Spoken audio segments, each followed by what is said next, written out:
Shaving foam ഇതാരിവിടെ കൊണ്ടുവച്ച്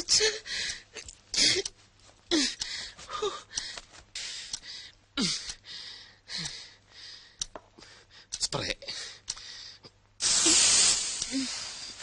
ഓ, ഈ സ്പ്രേക്കൊക്കെ DTS sound ആണല്ലോ. അല്ലേ വേണ്ട, അവിടെ ചെന്നിട്ടടിക്കാം.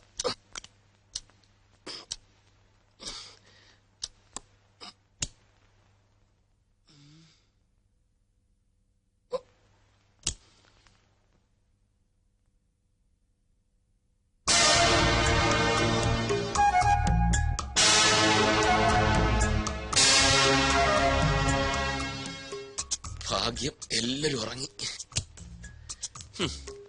ഇവന്മാർ കിടന്ന് ഉറങ്ങിയാ മതിയല്ലോ, ഒന്നും അറിയണ്ട. 104 എല്ലാം ക്ലിയർ.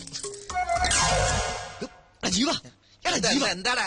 എടാ മനുസാറ് വന്ന് താക്കോൽ എടുത്തോണ്ട് പോയി. ഏത് താക്കോല്? എടാ 104ന്റെ താക്കോല് കൊണ്ടുപോട്ടെ. അതിന് നിനക്കെന്താ? എടാ സംഗതി കുഴയില്ലേ? എന്തു കുഴയാൻ? ഇവന്റെ കാര്യം. എന്റെ കാര്യം കുഴയാനാ? ഞാൻ കിടന്നുറങ്ങാൻ വേണ്ടി. എന്തു സുനാമിയെങ്കിലും ആവട്ടെ.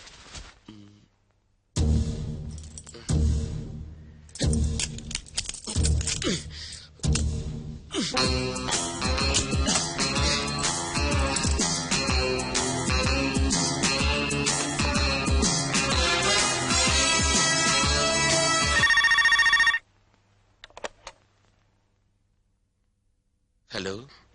ഹലോ, ഞാനാ മനു. റൂമിലെത്തി, വേഗം വാ. സർ വേണ്ട, എനിക്ക് പേടിയാവുന്നു. ഒന്നും പേടിക്കണ്ടെന്നേ, ഇവിടെ ഒന്നും ആരുമില്ല, എല്ലാരും ഉറക്കമായി. അല്ല, അത് പിന്നെ എന്നെ ഡിസപ്പോയിന്റഡ് ആക്കരുത് പ്ലീസ്. വരണം, വന്നേ പറ്റൂ, ഞാൻ കാത്തിരിക്കുക.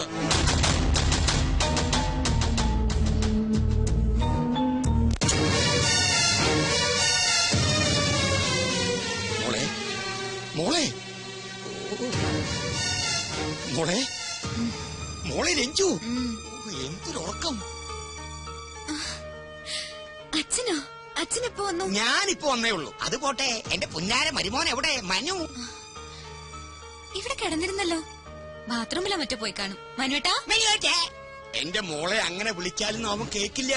അവൻ എവിടെയുണ്ടെന്ന് ഈ അച്ഛനറിയാം. അച്ഛൻ എന്തായി പറയുന്നത്? ഓ, പാതിരാത്രിയിൽ ഭാര്യയെ മുറിക്കകത്ത് ഉറക്കി കിടത്തിയിട്ട് മുങ്ങുന്നൊരു ഭർത്താവിനാണല്ലോ മോളെ നിനക്ക് കിട്ടിയത്.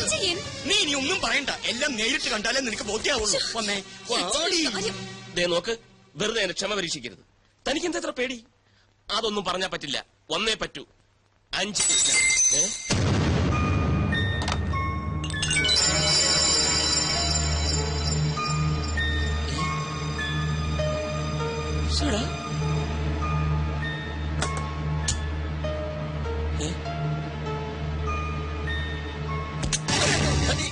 എന്തൊക്കെയുണ്ട് അളിയാ? ബാലു എന്താ ഇവിടെ? ഞാനിവിടെ യൂറിൻ പാസ് ചെയ്യാൻ വന്നതാ. അളിയൻ എന്താ ഇവിടെ? ഞാനിവിടെ പറ എന്താ? നീ എന്തിന്റെ പുറപ്പാടാ? അളിയൻ എന്തിനുള്ള പുറപ്പാടാ? എനിക്കിവിടെ പേഴ്സണൽ ആയിട്ടൊരു കാര്യം. അളിയന് യൂറിൻ പാസ് ചെയ്യണോ? എന്താ ഒരു പുളിച്ച ചിരി? ബാലു, നീ രഞ്ജുവിനോട് പറയരുത്, കിടന്നിട്ട് ഉറക്കം. എനിക്ക് തോന്നി. അതല്ല, അവൾ അറിയാതെ രഹസ്യമായിട്ട് 2 സ്മോൾ അടിക്കാൻ വേണ്ടി വന്നു. അതിപ്പോ രഞ്ജു അറിഞ്ഞാൽ എന്താ? അളിയന്റെ സ്മോൾ അടി പരസ്യമായ ഒരു രഹസ്യമല്ലേ? സ്മോൾ വന്നു, നമുക്ക് ഒരുമിച്ചടിക്കാം. അളിയൻ വാതിൽ ഉറക്കം. ഞാൻ രഞ്ജുവിനോട് പറയില്ല. അളിയൻ വാതിൽ നീ പറയും, എനിക്കറിയാം. നമുക്ക് ഒരുമിച്ച് അടിക്കണം. പിന്നെ വിളിക്കാം. പിന്നെ വാ.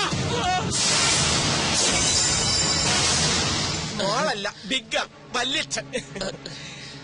അമ്മാവനെപ്പോ വന്നു? ഇപ്പൊ പൊട്ടി വീണതേ ഉള്ളൂ. പെട്ടെന്നൊരു ആഗ്രഹം മരുമോനെ ശരിക്കൊന്ന് കാണണം. വരൂ, നമുക്ക് മുറിയിലേക്ക് പോവാം. ഈ 12-ാം മണിക്കൂറിൽ അവിടെ ആ മുറി ഉള്ളപ്പോൾ നിനക്ക് ഇവിടെ ഈ മുറിക്കകത്ത് എന്താ കാര്യം? അത് പിന്നെ ഏത് പിന്നെ? ആ മുറിയിലെ ബാത്റൂമിലെ ഫ്ലഷ് വർക്ക് ചെയ്യുന്നില്ല. ഈ മുറിയിലെ ബാത്റൂമിലെ ഫ്ലഷ് വർക്ക് ചെയ്യുന്നോണ്ടോ നോക്കാമെന്നാ. ഇത് നമ്മുടെ മുറിയല്ലേ. പാതിരാത്രക്ക് നിനക്ക് എന്തിനാടാ പ്രഷർ? എന്താ ലൂസ് മോഷൻ? ഈ അമ്മാവന്റെ നീ മിണ്ടരുത്. ഞാൻ തെണ്ടി നിന്റെ ഈ പ്രായം കഴിഞ്ഞിട്ടാ ഞാനും ഇതുവരെ എത്തിയത്. പക്ഷെ ഇതുപോലെ ഒരു ചെറ്റത്തരം കാണിച്ചിട്ടില്ല. കെട്ടിയ പെണ്ണിനെ ഒറ്റയ്ക്ക് മുറിക്കത് തുറക്കി കെടുത്തിയിട്ട് നീ ഇവിടെ പമ്മി ഒന്ന് കയറുന്നത് ഞാൻ എന്റെ കണ്ണുകൊണ്ട് കണ്ടതാ. ഞാൻ മാത്രല്ല ഇവന് ഞാൻ കണ്ടു. അമ്മാവൻ എന്തൊക്കെയായി പറയുന്നത്? പറയാ മാത്രല്ല ഇനി പ്രവർത്തിച്ച് ഞാൻ കാണിച്ചു തരാം. രഞ്ജു, നീയെങ്കിലും ഞാൻ പറയുന്നൊന്ന് വിശ്വസിക്കും. വേണ്ട, എനിക്കെല്ലാം ബോധ്യമായി. ഇത്രയും കാലം മനുവേട്ടനെ വിശ്വസിച്ച ഞാനാ വണ്ടി. എനിക്കിനൊന്നും കേൾക്കണ്ട. രഞ്ജു, നടന്ന കാര്യങ്ങളെല്ലാം നിന്നോട് മാത്രമായി പറഞ്ഞ് ഞാൻ ബോധ്യപ്പെടുത്താം. വേണ്ട വേണ്ട, നീ കുറെ കാലായി ഇവളോട് മാത്രമായി പറഞ്ഞ് ബോധ്യപ്പെടുത്തുന്നു. ഇപ്പൊ അവൾക്ക് എല്ലാം മനസ്സിലായി. രഞ്ജു, നീ ഇതിന് പിന്നെ ദുഃഖിക്കേണ്ടി വരും. ഇല്ലടാ, അവള് ദുഃഖിക്കില്ല. ഇവളെ പൊന്നുപോലെ നോക്കുന്ന നല്ല അന്തസ്സുള്ള ചെറുപ്പക്കാർ ഈ നാട്ടിലുണ്ട്. അവരോട് തന്നെ കണ്ടുപിടിച്ച് കെട്ടിച്ച് കൊടുക്കും ഞാനിവളെ. നീ പോടാ, വാ മോളെ. രഞ്ജു, അവളെ വിളിക്കണ്ട, അവള് വരില്ല. ആ ചാപ്റ്റർ ക്ലോസ്ഡ്. Good bye.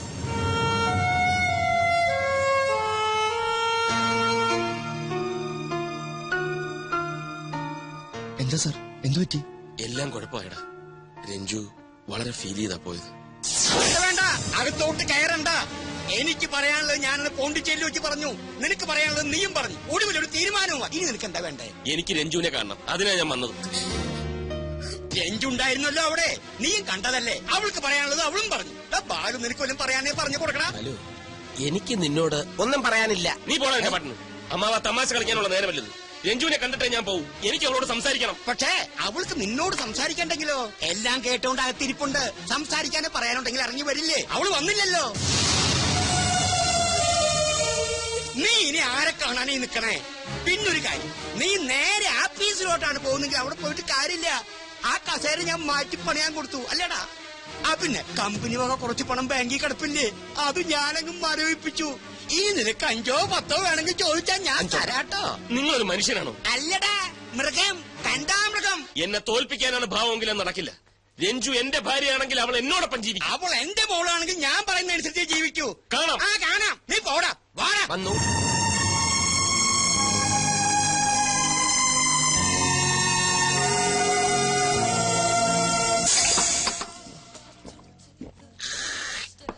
അടിതെറ്റി ആനയും വീഴുന്നു ഞാൻ കേട്ടിട്ടുണ്ട്. പക്ഷെ മതയാനെ പോലെ മതിച്ചടക്കുന്ന മനുഷ്യർ വീഴുന്നു ഞാൻ സ്വപ്നത്തിൽ പോലും വിചാരിച്ചില്ല. നിർത്തണം. ഒരു ലാർജിൽ അടിച്ചിട്ട് നിർത്തിയേക്കാം. ശവത്തി കുത്താനാണോ താൻ ഇവിടെ വന്നിരിക്കുന്നത്? അതിന് സാറ് ശവമായെന്ന് ആര് പറഞ്ഞു? യേശു ക്രിസ്തുവിനെ പോലെ ഉയർത്തെഴുന്നേൽക്കും മനുസാറ്. സോറി, അല്ലെങ്കിൽ ഞങ്ങൾ എഴുന്നേൽപ്പിക്കും. അല്ലടകിച്ചു മതി, ഓവറാക്കണ്ട. മനസ്സാറെ, ഞാൻ ഓവർ ആയിട്ടില്ല. ഇപ്പൊ തന്നെ ഈ രാത്രിയിൽ രഞ്ജു ചേച്ചിനെ വിളിച്ചിറക്കണോ? ഞങ്ങൾ റെഡി. ഒന്ന് പോടാ. ഒരു ലാർജിൽ അടിച്ചിട്ട് ഞാൻ പൊക്കോളാം. അവളെ ഒന്ന് കാണാൻ കിട്ടുന്നില്ല, പിന്നെയാ വിളിച്ചിറക്കുന്നത്. ഞാനൊന്ന് കണ്ട് സംസാരിച്ചാ മതി, എല്ലാം തീരും. പാവം പെണ്ണാവള്. എനിക്കറിയാം, എന്നെ വെറുക്കാനൊന്നും പറ്റില്ല അവക്ക്. ഇനി അതൊന്നും പറഞ്ഞിട്ട് കാര്യമില്ല. സാറിന്റെ അമ്മാവനാണല്ലോ ഇപ്പൊ അടഞ്ഞു നിൽക്കുന്നത്. അങ്ങേരെ പാട്ടിലാക്കാനുള്ള വഴിയാണ് ഇനി ആലോചിക്കേണ്ടത്. മനുസാറിനെ കുറിച്ചുള്ള എല്ലാ തെറ്റിദ്ധാരണകളും മാറി അങ്ങേരെ തന്നെ പെണ്ണിനെ കയ്യിലേക്ക് പിടിച്ചിടാനുള്ള വകുപ്പുണ്ടാക്കണം. പക്ഷെ എങ്ങനെ? അത് ആലോചിക്കാമല്ലോ. രണ്ടിലാർജിങ്ങ നിങ്ങൾ ഇരുന്ന് ആലോചിക്കില്ല. അല്ല കിച്ചു, മതി. 2 കഴിഞ്ഞാൽ നിർത്തി. പണച്ചാക്കുകൾ മാത്രം വരുന്ന ബാർ ഹോട്ടലാണിത്. അടിക്ക് പൂക്കൂറ്റിയായിട്ട് വരുന്നവന്റെ കയ്യിൽ പൂത്ത പണം കാണും. ഒറ്റയ്ക്ക് വരുന്നവനെ ഈ തോക്കിന്റെ മുറയിൽ നിർത്തി കയ്യിലുള്ളത് തൂത്ത് വാരിയെടുക്കണം.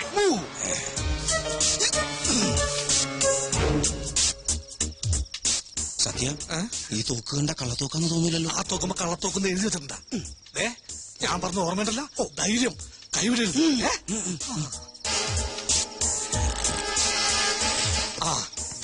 ഒരുത്തം വന്നുണ്ട്.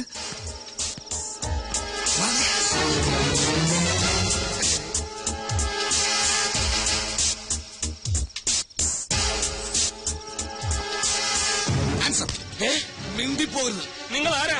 അതോ ലോകം അണ്ടർവേൾഡ്. ചോദ്യങ്ങളൊന്നും ഇല്ലാത്ത വേണ്ട. മര്യാദക്ക് കയ്യിലോളം എടുക്കടാ. എന്റെ കയ്യിലൊന്നുമില്ല. ഒന്നുമില്ല, ബാർ ഹോട്ടലിൽ വെള്ളമടിക്കാൻ വന്ന്. മര്യാദക്ക് എടുക്കടാ.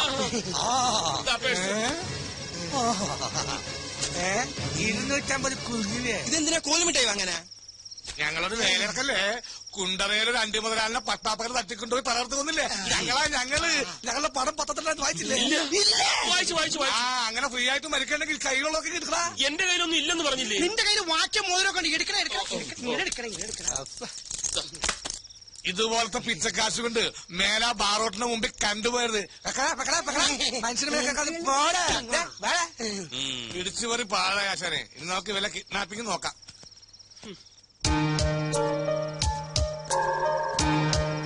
ഹലോ ഒന്ന് നിന്നേ.